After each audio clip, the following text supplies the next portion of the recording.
Okay. So what I have here is clearly my prototype program. I just put together a bit of a programming structure and then threw in some notes at some different things that call out different aspects that the movement notes allow me to do. So the first thing to see, let me apply the changes real quick. If we look at it from a weekly view, I put a workout note on each workout to either call out the emphasis of the day or give the day a title. Anything that would be otherwise presented, you can put your own title by leveraging the workout notes. You can also leverage workout notes to add in some sort of instruction that sets the context for the day, potentially the placement of the day. So for me, just in this quick example, I put together what we call day one, I've called day one. What we call day two, I've called lower body day one. So another way of looking at the weekly organization, if you want to follow a discrepancy or call something else out, the workout note is a great way to just put that front and center for the athlete. So in this one, I'm only using upper and lower bodies to kind of determine my day. And then within each, there's maybe a different emphasis. So upper body day one, we know we're doing a push strength emphasis. Lower body day one, we know we're going dynamic effort emphasis. Now it's up to you how much information you want to present to the client, how much information are you kind of interacting with or working for. But these set a context for the rest of the workout, gives them something to organize it as well as consolidate how they would talk about that day should we get into a conversation about it. Mobility and recovery day, right? Pretty plain and simple, but you can also, right? Whoops. Perform at home, save. You can also set the context for wherever these potentially would be. Again, setting things ahead of the viewers or the audience or the clients so that they have a added bit of detail, what I would call an external context to add to the workout, because the external environments can change. And then with labeling the days, it's a little bit more of an internal context. What is this day going to be doing? What is this day trying to prioritize? What are we targeting? What do I want you to hold as the highest value? Boom, boom, boom, boom. Okay, jumping on. So we're going to jump into day one. Let's go to our editor to read our movement notes. I think that's how we want to do it, right? Boom. So what we can do, again, that external, internal context, we can bring down to the exercise level, the set level, the grouping level, but we really only have a little bit of real estate to use. I mostly, if it's a grouping or a individual exercise, I just use the first set note to set something up, call something out, bring awareness to. Like in this one, post a video in chat if possible. I want to see how that shoulder ROM is doing. So starting off the day, I have a client that would be effectively thinking about filming this setup and then getting it to me. So not only am I getting information, but I'm also encouraging engagement through chat, setting it up so that I have something immediate to respond to, especially as the first exercise, the first day, I'm getting them going. I don't leverage movement notes right now to do anything with warm-ups or finishers because I work all of those into my training. That doesn't need to be the case for everybody. You can definitely use that. This is just something I like to do because now I can leverage the set notes within the context of something that feels like a warm out and is serving that cause, as well as getting some interaction as we go. Also within set notes, so a specific context that you can call out, right? So set 5, I want them to post a bid in the chat. I want to see their final set. I want to see typically where they're going to be the most fatigued on this primary movement of the day. And then on the first set of the follow-up exercise, hey, disregard smart sets on these sets, just chase the pump, because I'm using these 3 sets as a back-off triple set to add some volume on a different press variation. You can call that out, you can set that up. What you can't do is post any hyperlinks, what would maybe set some sort of context. If there's some sort of structure or organization that I want them to do with the close grip, maybe an equipment change, if I want them to use a Swiss bar or a football bar, that's not there. You'd have to use text to get that information across. And feel free to ask questions as we go. I know that I'm going to be like fire hydranting a bunch of information out, so jump in as needed. So we go to our lower body day. I'm using set 1 to call out what dynamic effort means. In our workout note, which you can't see from this page, we say that it's dynamic effort emphasis for the lower body, and then this is where we're doing that. Setting up the context for what that little structure means, and then giving a context for all of the intensity, reps, and rest that we're going to be doing. So 55% for 3 reps with a minute rest in between, telling them a feel or a external cue that I want them to try and be pursuing. So that's not just like 3 easy lifts and then waiting 60 seconds. No, it's 3. I want that bar snapping. I want the hips to feel like they're driving. Do that. And then don't use smart sets until the final set. Reason being there is that the context of this grouping of sets, if it feels too, it should be feeling easy, and it naturally should be if everything's going the right, if their 1RM's accurate. But then making an adjustment on that weight, I don't want them making adjustments the entire way. I want them to stay there and then come back to it into the final set so that the adjustment on that weight can be made there. You can also just exclude it entirely if there's another set of deadlifts in the week where that would actually be the consequential deadlifts because we're driving at an intensity rather than setting a group of sets into a context that try and slow cook a different adaptation. A little bit tricky there, but it's one of those things that all of the benefits of smart sets you end up disregarding because there's some other context you're trying to optimize for. All right, so jumping onto our mobility and recovery day, using the notes here on every single set because I have a specific context on each set that I really, really care about. So on this one, we're doing our hip 90-90s, and I want that last 20 seconds for them to be actively contracting their hip and pushing the knee into the floor on both. Easy enough for me to just type it in, but again, if you put in a note and you copy the set, the note doesn't come with it. There's no take this note, fill all sets. You have to put it in on each of them. A little bit of a time delay, a little bit of extra work, but in terms of an opportunity for efficiency to be gained, think of there's potential use cases where you'd say, have this note go to every single set. Over here, again, adding in some just extra context, also just external guidance potentially that they need. So using a yoga block in this exercise as a target to lift the foot over and staying like slow, smooth. You can do all sorts of things that give a context to this exercise and increase the challenge of it. Another thing that you can do with this is that I could leverage this movement every single week, and then the rate of progress is something external that I'm adding into the set note.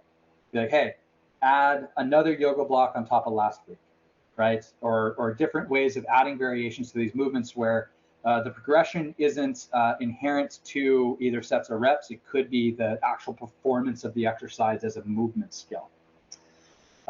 Similarly here, yep, be aware of your chin position. So extra cues that would be specific to your client if you're working with them. If you know something that they need to be working on from some similar movement assessment, you can now reiterate something that's unique and specific that, again, adds a personal touch because now they know that when they're doing this, like you're involved in the extra setup of calling that out.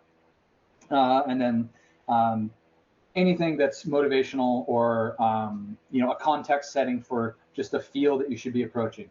Like with the belly breathing that we have there, that standalone, there's a lot of context that gets missed. Set notes become a great place to remind certain aspects of why this is in. Why in your exercise program are you laying on your back and just practicing some breathing? You can come in, leverage set notes to double down and make that emphasis. Last little bits of things to call out.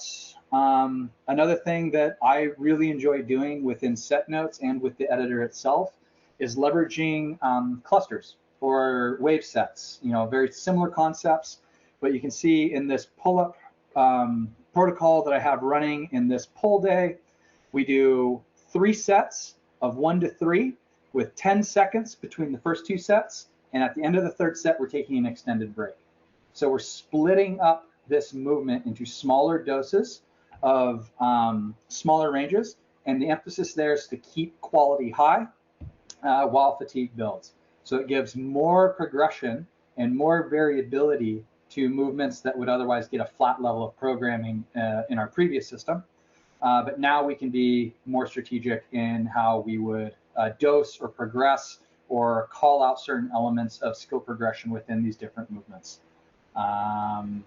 So in this one, setting the context for what this looks like. So hey, cluster sets are here. this is what we're doing. I want you to focus on quality, full ROM, and then setting a point somewhere else in there so that you can send a video, so that I, as the coach, can then assess the rate of fatigue that's happening. Because if by this third set, the quality is poor, I know that I need to make an adjustment, either in the total number of clusters, total number of reps, or extending the rest between those clusters. Now I have way more tools in my toolbox as a coach, start making variation and having an interaction with my clients that is trying to optimize their training day for what they're working towards.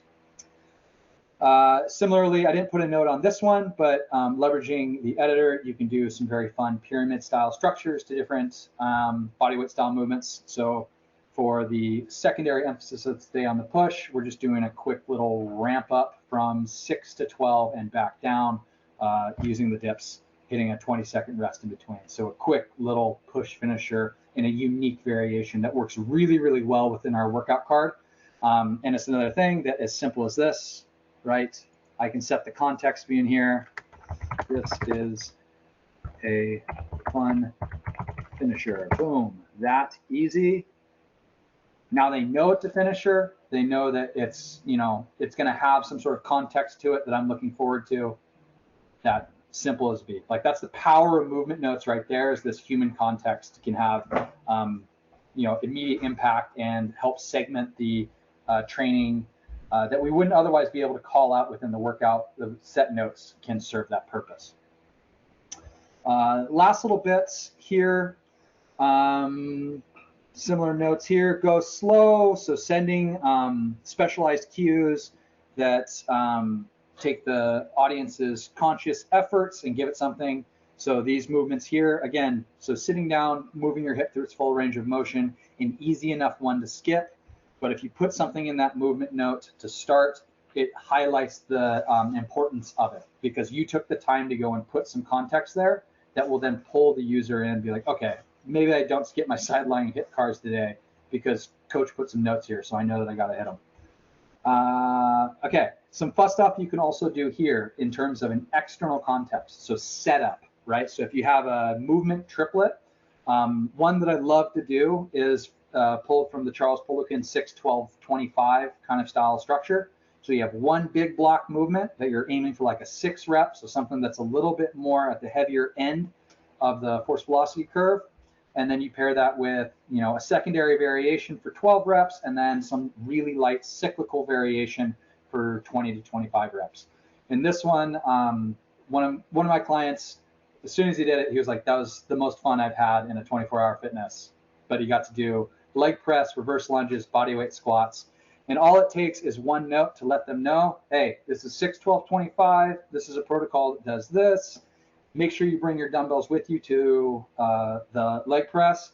Looking forward to seeing how you feel. That simple. Now there's this big, it sets up what that day is because of that structure, right? So being able to call out structure helps provide intent. Intent then helps drive efficiency and user buy-in. Lastly, you can get crazy, right? Destroy your hammies with a righteous fury. That's the fun stuff I do. I like to call that out for my clients. They appreciate that, our training days are an ultimate war, and we are going into it. And then lastly, one protocol that I love to do, and I use movement notes a lot to help set the context for. And again, a lot of movement notes on different protocols are about, hey, set smart sets aside. We're just using the rest timer and our intensity guide as our two, right? So don't play with the smart sets, because all we're trying to do is actually dose up a lot of fatigue in some specific way, and the timer is going to be the thing that we're leveraging the most. So here, calling out myo reps. So first set, do not use smart sets. Build up as much fatigue, and then in the following 4 sets, we're just going to chase the pump. Set 4, we're going to reset and do our next round. So then calling out that this is the start of round 2, but we open up with a ton of reps, a minimal amount of rest, and then we're just chasing small chunks of reps as we go, and then getting a big block of rest. That is off. Let me adjust that. That doesn't make me happy that I did that. There, that's how that should look. Right, so they go through 10 seconds after your 20 to 30, you hit your next 10, another 10, then you take a 2 minutes, and then we start the next round. And then we add a little bit at the end there because we're trying to get big grapefruit-sized calves grown. So, and then Jace, another reason why you wouldn't want them to use smart sets is because it would like artificially raise or lower their E1RM after eliciting all that fatigue. Yeah. Because 65% for 20 to 30 reps. I know that it's hard. I know that it's going to be like a 10, and that's the point. It should be. We shouldn't be leveraging smart sets to adjust the reps. Like the purpose of that is we're dosing fatigue. It's just the precondition that we want to build up so that we can do these follow along sets of 10. And even then, we probably don't want to use smart sets, and I think that's probably adjust. But that's pretty much. I tried to like build out a program that had every use case that I'm using notes for. Not all of my programs use all of these same things, but these are like the small nuanced places that I would use them. But you spend a lot of time filling out notes, and the more notes that you do fill out, the better. I think I haven't hit the point where filling out notes has had a negative return. It's always a positive return because there's always more opportunity for coach interaction.